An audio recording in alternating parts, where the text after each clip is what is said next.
ጭንቀት። በስመ አብ ወወልድ ወመንፈስ ቅዱስ አሐዱ አምላክ አሜን። ዝኸበርኩም ኣሕዋትን ኣሓትን ሎሚ ብዛዕባ ብዙሓት ሰባት ዝቐዝፍ ዘሎ ሕማም ጭንቀት ክንዛረብ ኢና። ጭንቀት እንታይ እዩ? ጭንቀት ማለት ሰብ ኣብ ውሽጡ ሰላም ዝስእን ኣእምሮኡ ብኣሉታዊ ሓሳባት ጥራይ ዝመልእ እዩ።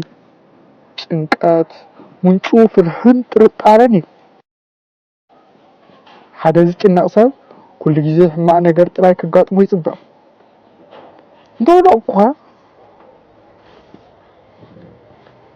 እንተሓመምኩ ኸ ሰባት እንተነቐፉኒ ኸ እናበለ ኣብ ዘይጭበጥ ትንቢታት ይነብር። እዚ ከዓ ካብ ሕፅረት እምነት ዝመጽእ እዩ። ቅዱስ ዳዊት ግን ከምዚ ኢሉ ይምህረና፣ ሰራዊት እንተሰፊሩለይ ልበይ ኣይፈርሕን፣ ውግእ እኳ እንተተልዓለኒ ብኡ ኣምን ኣለኹ።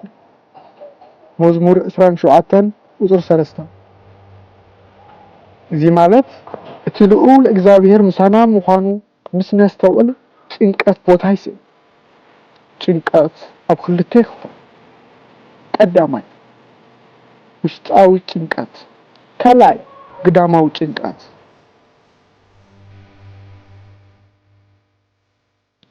ውሽጣዊ ጭንቀት እዚ ካብ ሕሊና ዝመጽእ እዩ። ሰብ ሓጢኣት ዝገብር ኣምላኽ ክቐፅዓኒ እዩ ወይ ሰባት ክፈጥኑ እዮም ኢሉ ይጭነቕ። እቲ ሓጢኣት ንልቢ የቕስሎ። ካልኣይ ግዳማዊ ጭንቀት ካብ ናብራ ዝመጽእ እዩ። ስራሕ ምስኣን፣ ቁጠባዊ ፀገም ወይ ድማ ኩነታት ሃገር።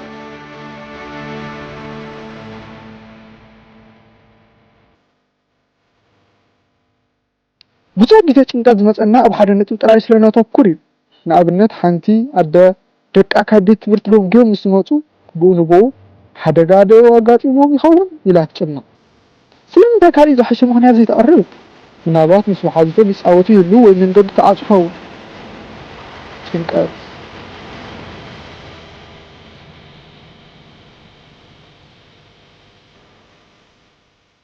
ጭንቀት ንሰብ የርእዮ ጥራይ ዘይኮነስ ይሕምሞ እዩ። ብዙሕ ሕማማት ጨጎራን ልብን ካብ ጭንቀት ዝመፁ እዮም። ዝኾነ ፀገም ክበፀካ ከሎ መፍትሒ ከም ዘለዎ ኣይትረስዕ። ፀገም ክመፅእ ከሎ ክልተ ኣማራፂ ኣለካ። ወይ ምስ ፀገም ትነብር ወይ ድማ ምስ ኣምላኽ ኮይንካ ነቲ ፀገም ትፈትሖ። ሓደ ተምሃራይ ብዛዕባ ፈተኑ ይጭነቕ። እቲ ጭንቀት ግን ንፈተኑ ኣይሕግዞን። ብኣንጻሩ ዘንቦ ንክርስቶስ ጥራይ ዝገብር። ስለዚ እዚ ክንገብሮ ዝግባአና ዝከኣለና ምግባር፣ ዝተረፈ ድማ ንኣምላኽ ምግዳፍ እዩ።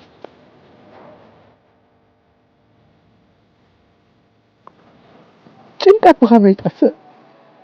እቲ ቀዳማይ መድሓኒት እምነት እዩ።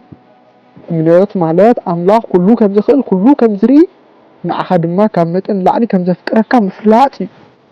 ጎይታና መድሓኒና ኢየሱስ ክርስቶስ ኣብ ወንጌለ ማቴዎስ ምዕራፍ 6 ቁፅሪ 25 ክሳብ 34 ከምዚ ይብል፣ ስለ ነፍስኩም ብትበልዕዎን ብትሰትይዎን ወይ ስለ ስጋኹም ብትክደንዎ ኣይትጨነቁ። ኣዕዋፍ ሰማይ ኣይዘርኣ ኣይዓፅዳ፣ ሰማያዊ ኣቦ ግን ይምግበን። ንሕና ደኣ ካብ ኣዕዋፍ ዶ ኣይንበልፅን ኢና? ስለዚ ጭንቀት ትርጉም የብሉን። ካሊእ መድሓኒት ጭንቀት ጸሎት እዩ። ምስ ተጨነቕካ ምስ ሰባት ጥራይ ኣይተዛረብ፣ ምስ ኣምላኽ ተዛረብ። ጸሎት ንውሽጣዊ ስምዒትና የረጋግኦ።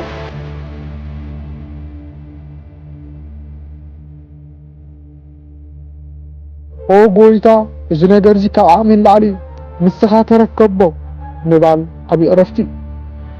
ሳልሳይ መድሓኒት ትዕግስቲ እዩ።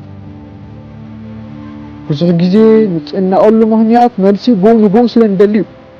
ኣምላኽ ግን ብግዚኡ ኩሉ መልክዕ የትሕዞ።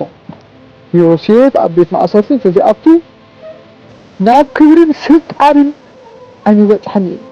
እቲ ሽዑ ዝነበረ ጭንቀት ንዓብዪ ዓወት መንገዲ ነይሩ።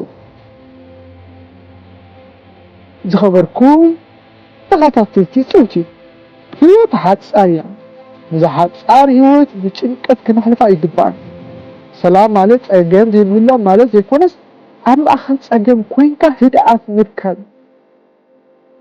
ኣብ ምድሪ ኩሉ ደገታት ኣጽዋን እንተመሰለና ናብ ላዕሊ ንጠምት ኣብ ሰማይ ተኸፈተ በር ኣሎ እግዚአብሔር ምስ ከፈቶ ድማ ዝዓጾ የለን ለምን በኣር ኩሉ ጭንቀትና ኣብ እግዚአብሔር እንደርብያ ንሱ ይሓልልና እዩ ሰዓባ ጽባሕ ይጨነቅ ጽባሕ በዓላ ትጨነቅ ኢሎም ዝኸውን ጸጋ ኣምላኽ ሎም ክበና እዩ ሰላም ኣምላኽ ምስ ኩላና ይኹን ወስብሐት ለእግዚአብሔር ወለወላዲቱ ድንግል ወለመስቀሉ ክቡር ዘለኩም ሐሳብን ርኢቶን ኣብ ኮሜንት ኣስፍሩልና